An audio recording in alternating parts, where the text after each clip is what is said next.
at the salary levels of appointment.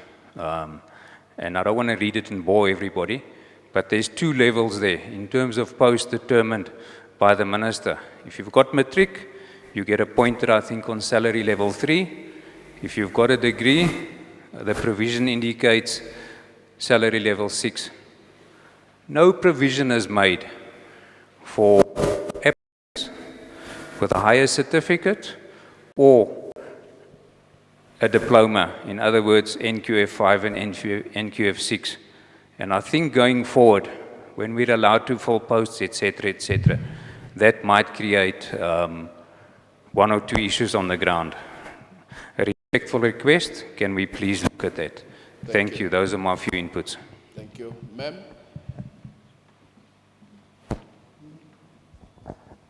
Thank you. Good morning, colleagues. I'm Andy Swalikwala from the Department of Cooperative Governance and Traditional Affairs. I want to say my first point has been taken care of by Mr. Stern on issue of Pillar 1, the recruitment and selection on waiving of experience. In other words, that where do we cater for national diploma? If we stay in level 6, at least we're taking away the experience, you would then need to have a degree. What about a person who has a national diploma? Thank you. The second one, I guess it relates on human resource capacity. We, most especially at the provinces, we get to be given most of the functions that DPSA or directives that DPSA wants to implement. I want to make an example. I'm from organizational development. OFM, Operation Management Framework, it's a big operation, but it's got ties on how you need to implement. There's productivity management, there's SOPs and NNN. But when you need to implement at provincial, you find that the same person, one or two human resource in that unit needs to implement that. So I would want to plead with the minister to look really on issues of human resource. Thank you. Thank you. Number 3, I think it's the lady there. Yes, please. Please go ahead. Good morning. My name is Jessica Grant. I'm from... I don't know if the mic is on. Is it on? Okay. It is on. Ah, okay. You have a soft voice. Yes, I always talk soft. I'm a soft person. My name is Jessica Grant. And also in terms of, you've mentioned the OFA, and I think like Andiswa, because we are driving the process, I hope that when we submit our reports, as the team responsible for legislation, that you would look at the impact legislation has on the functionality of the people who actually has to do the work. That is my plea with you. And the last issue that I want to raise, I've seen a report from the Public Service Commission on reforming and professionalizing public service, which also came out in February this year. And it's quite an interesting read, and it actually covers a lot of issues that should be when you look at professionalizing the government. Thank you. Thank you so much. Number 4 is the gentleman here, then comes the... No, I was moving this way. Remember I revised, yes. So yes, please. Yeah. Okay. Thank you. Okay, thank you very much. My name is Tswenyana Mtsweni from Department of Social Development. I have noted part of the reforms, somewhere it talks about regulating the involvement of political heads in administrative issues. I think that is important for the fact that some of the process in the space that they are in, or in the offices or the workstations that they are allocated to, in a way of improving ICT networks for government. I'm saying this because you find that provinces like Free State, Northern Cape minimize open AF. Thank you very much. Thank you so much. We're moving very fast. Now we're with you, ma'am. So now you have all the time. Good morning. I am Matankiso Tladi from Social Development. Mine is just that I'm a frustrated and suffocating professional nurse. And I'm talking on behalf of other professional nurses and other categories of nursing. My plea and request, or to say our plea and request, is for nurses in the Department of Social Development to be the responsibility of Department of Health and just to be seconded in social development for simple reasons that we don't have a platform where we can discuss our issues, and the Department of Social Development doesn't understand our scope of practice and our functions within the department. So we as nurses, our profession is slowly dying, or some other areas already dead. So we don't want to find ourselves in the situation of life as it may. We thank you.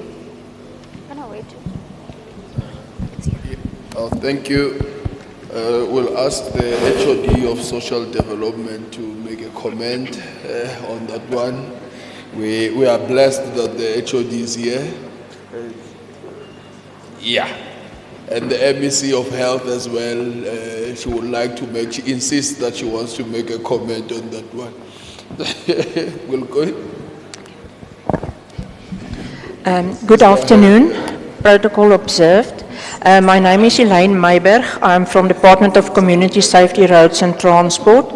My question relates to that, or my remark relates to that of Tatistan and Meandiswa, who spoke earlier. It's with regard to the wavering of experience on appointment. I just want the relevant parties to note that this may also have an impact on the job evaluation process when the grading of jobs is going to be done, especially with reference to bachelor's degree and national diplomas, normal diplomas, and occupational certificates. Thank you very much. Thank you. All right, now we're going to the back. We'll start with the gentleman there. Not yourself. You were the last one, if I remember correctly. No, Okay. Afternoon, colleagues. I'm sorry. Yeah, no. Now I just want to thank DPSA particularly for giving us that circular on a payment of annual leave to employee who resign or reappointed in the public services, because I think prior we are not interpreting that particular section 14A accordingly. But here is my problem. During the appointment of that particular person who resigned and appointed with the continued services, we appoint that person and the payment will be on the month, the last day of the month, which I think is incorrect by virtue that the service is still continuing. Therefore, my plea is that maybe the DPSA can also furnish us with a directive concerning Section 14A, change of employment, because it's also awkward in a sense that you are paying us a pro rata bonus for that fact, whilst our service is still continuing. I think as a clarity as well must be furnished thereof. And secondly, I think experience and practical, you can't exclude one from one another. So how is that the department directed us to exclude the requirement, the experience as a requirement, but expect us to do the practical work for the entry levels? Or is there any directives coming so that we can continue with that, because it's going to be a serious problem to us? And again, lastly, I think this one, it's a comment per se to shy away from, because now we are facilitating the recruitment and selections. So therefore my plea is, in the interpretation, this two words, Dirifamatata, should, may, and must. Because I think the ambiguity of shall must be replaced with a compulsory must. It's my plea thereof. I thank you. The lawyers are here, they'll attend to that one. Good afternoon, colleagues. And I'm so sorry, sir. My name is Tabot Sotezi from Office of the Premier. So sorry. Thank you, Tom. Now, let me then start. I'm Mr. Johan Wessels from Education. Sorry, please start again. Johan Wessels from Education. Yeah, I just want to check. We've all been in the situation where we have interviews with colleagues, especially for promotional posts. And in that case, you will know your strong workers, but not all of us are good communicators. So when it comes to the interview process, many times you will have to appoint somebody that comes over better than the person that you know can do the job better because they've been there for many years.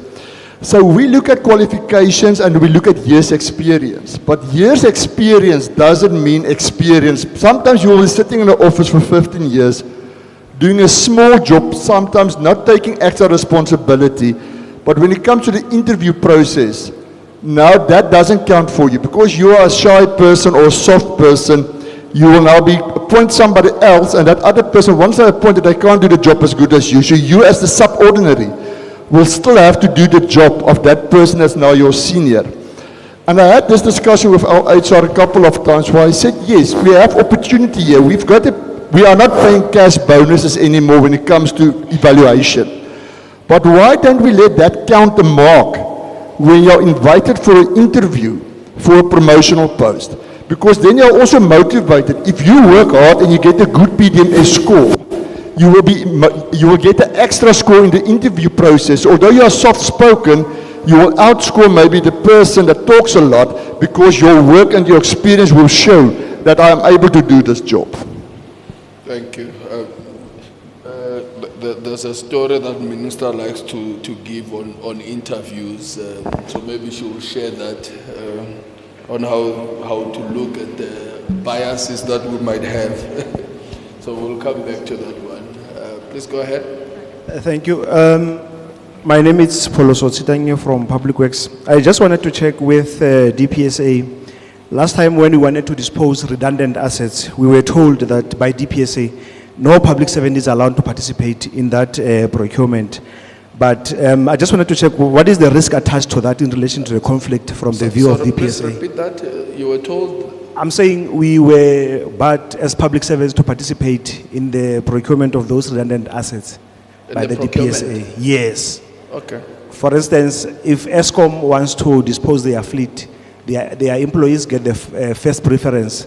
But with us, if the department is disposing some houses that are redundant, as public servants, and I'm not referring to public works officials, as public servants, even sitting at social development, you can't procure a house that has been disposed by government.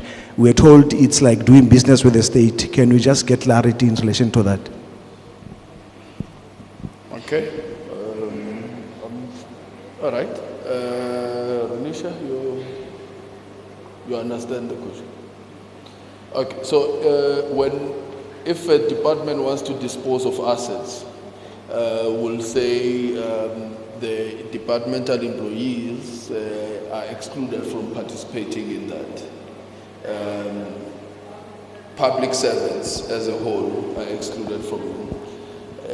I don't know if it's us or it's the National Treasury, but please check in the meantime. Yeah. Okay, there were two. I'm missing one. Okay, so there will be one and then the last one here. So those are the two. Oh, okay. Thank you. Please go ahead, sir. Thank you very much.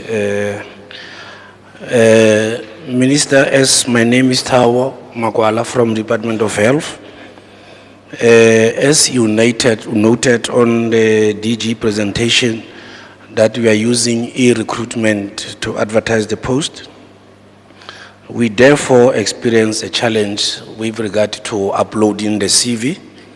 So we are asking to you, Minister, that if possible, can you maybe bring the standard CV in order to the candidate, because the challenge is some of them, they have so many pages which can compromise them to apply online.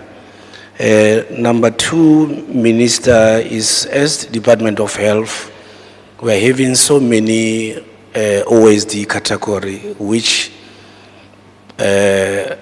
we are having demoralized nurses and doctors. Some of them, we are losing them due to the old OSD. If it's possible, Minister, can we try to look at how can you review the OSD processes? Number three, Minister, I've noted that in terms of the resolution, one cannot grade progression from if the person is on salary level 10 to salary level 11. Please, if possible, Minister, can you review that resolution? Lastly, my comment is to the Office of the Premier. Can you please resuscitate the HR forums within the province? I've noted that you reflected that there is a forum that will resuscitate the issue of the new directive. But can you also look at all the forums in terms of the HR space? We have a challenge, DG, that in an HR environment, we are speaking different languages in an environment of HR. It's also confusing us in terms of the interpretation of policies and legislations within one department or to another department. It's also bring the challenge of we are becoming the enemies. You are now motivating for the forum. Yes, yes. Yeah. And then lastly, DG, Premier reflected that the officials were demotivated. I'm challenging the Premier's office to look into the special program and EAP so that they can assist the demoralized officials within the province. And the last one is bilaterally, I will engage the minister in terms of the salary increment, the percentage. Thank you. Please also let us know how successful you are. We have a direct interest on that one ourselves. Sir, you are the last person to speak. You can close with an applause. Wow, the crowd. Okay. Thanks. Thanks, Chair. My name is Soke Soke from Department of Human Settlement. Chairperson, one is the issue of circular number 49 of 2023. Minister, that circular, it has cost us most of the department, that circular 49.